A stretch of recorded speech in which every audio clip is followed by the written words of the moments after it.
A maldição da Casa dos Gritos. Uma mansão escura e abandonada fica no topo de uma colina enevoada sob um céu noturno tempestuoso. As janelas estão quebradas, e a estrutura de madeira parece deteriorada. O brilho assustador da lua projeta longas sombras, e o vento uiva através das árvores mortas ao redor. A atmosfera é inquietante, com sussurros aparentemente carregados pelo vento. A maldição da Casa dos Gritos. Na pequena cidade de Serra Negra, uma velha mansão abandonada se destacava no topo da colina. Conhecida como a Casa dos Gritos, seu nome veio dos estranhos sons que os moradores afirmavam ouvir à noite. Gritos, murmúrios e choros ecoavam pela região, mesmo quando ninguém estava lá. Muitos evitavam passar perto do local, mas um grupo de jovens decidiu desafiar a lenda. Davi, Marcos, Júlia e Clara eram curiosos e apaixonados por histórias de terror. Armados com lanternas e celulares para gravar tudo, resolveram passar uma noite dentro da mansão. Ao entrarem, a atmosfera pesada da casa os envolveu imediatamente. O cheiro de madeira podre e um frio cortante fizeram Júlia hesitar, mas Davi insistiu. Eles começaram a explorar os cômodos, onde móveis antigos cobertos de poeira e espelhos rachados refletiam sombras distorcidas. Por volta da meia-noite, Clara sentiu algo tocar seu ombro. Ela se virou, mas não havia ninguém. O grupo começou a ouvir sussurros vindos do andar de cima.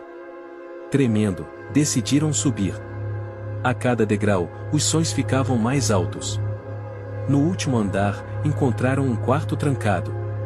Marcos tentou girar a maçaneta, e a porta se abriu sozinha com um rangido agonizante.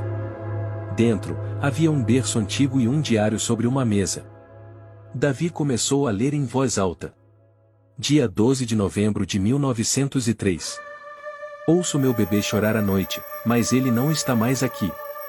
Levarão-no para sempre. Eles dizem que enlouqueci, mas eu sei a verdade. De repente, o berço começou a balançar sozinho. Um choro de bebê encheu o quarto. As lanternas piscaram, e a porta se fechou violentamente atrás deles. Pânico tomou conta do grupo. Júlia gritou ao ver uma figura feminina no canto do quarto, de cabelos desgrenhados e olhos vazios. Marcos tentou abrir a porta, mas ela não cedia. Davi caiu no chão, segurando a cabeça, murmurando palavras incompreensíveis. Clara começou a rezar, e o choro do bebê virou um grito ensurdecedor. A mulher avançou na direção deles, e então tudo ficou escuro. Na manhã seguinte, apenas os celulares foram encontrados, ainda gravando. O vídeo mostrava a porta se fechando, os gritos de desespero e, por fim, a mulher fantasmagórica olhando diretamente para a câmera antes de o vídeo cortar. O grupo nunca mais foi visto. Desde então, todas as noites, novos gritos ecoam da mansão, esperando por mais visitantes curiosos para alimentarem a maldição da Casa dos Gritos. Semanas depois, um investigador paranormal chamado Eduardo decidiu explorar a casa. Ele assistiu ao vídeo deixado para trás e percebeu um detalhe perturbador: a mulher fantasmagórica parecia sussurrar um nome antes da gravação terminar. Eduardo, fascinado e assustado, passou a estudar a história da mansão e descobriu que, no passado, a casa pertencera a uma mulher chamada Beatriz, cujo bebê desapareceu misteriosamente. Armado com equipamentos de gravação e sensores, Eduardo entrou na casa ao anoitecer. Conforme explorava os corredores escuros, começou a ouvir sussurros chamando seu nome. Seu detector de movimento disparou, indicando algo se movendo perto dele. Ao entrar no quarto do berço, sentiu uma presença gelada. O berço começou a balançar novamente, e a voz de uma mulher ecoou: "Onde está meu filho?" Eduardo tentou falar, mas sua voz falhou. O diário de Beatriz, que ainda estava ali, foi arremessado contra ele, aberto em uma página específica. As palavras "o ele ainda está aqui" o estavam rabiscadas diversas vezes. Uma sombra começou a se formar ao seu redor. Percebendo o perigo, Eduardo tentou sair, mas a porta se fechou com um estrondo. Seu equipamento registrava risadas e gritos distorcidos. A figura de Beatriz surgiu diante dele, desta vez com olhos brilhando em um vermelho intenso. "Você também veio me roubar?" ela gritou, e a casa inteira estremeceu. Eduardo, desesperado, segurou um crucifixo e começou a rezar. A mulher gritou e se dissolveu em uma fumaça densa. A porta se abriu, e ele correu para fora da casa, sem olhar para trás. Desde então, ninguém mais ousou entrar na mansão. Mas os gritos continuam, e agora, nos vídeos deixados para trás, uma nova figura pode ser vista ao lado de Beatriz, à sombra de um homem, observando, esperando pelo próximo visitante. O retorno de Eduardo.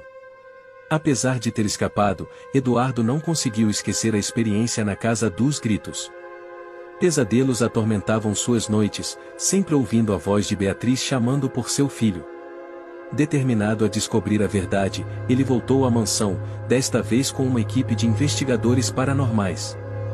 Ao cruzarem os portões enferrujados, os equipamentos começaram a captar frequências estranhas. Eduardo guiou sua equipe até o quarto do berço. Assim que entraram, sentiram um frio intenso e ouviram um leve choro de bebê. Um dos investigadores usou um detector de espíritos e a tela piscou freneticamente. De repente, o chão tremeu, e um berço fantasmagórico surgiu no centro do quarto. Dentro dele, uma sombra se contorcia como se tentasse escapar. Beatriz apareceu novamente, mas dessa vez, ao invés de raiva, seu rosto expressava desespero. "Ajudem-me, e ele ainda está aqui." Ela sussurrou. Eduardo percebeu que a alma do bebê estava presa entre os mundos. Com um ritual de libertação, a equipe começou a recitar preces e iluminar o berço com luzes sagradas. A sombra começou a se dissipar, e um choro de alívio ecoou pela casa. Beatriz sorriu antes de desaparecer, e a mansão ficou em silêncio pela primeira vez em mais de um século. Na manhã seguinte, a Casa dos Gritos parecia diferente.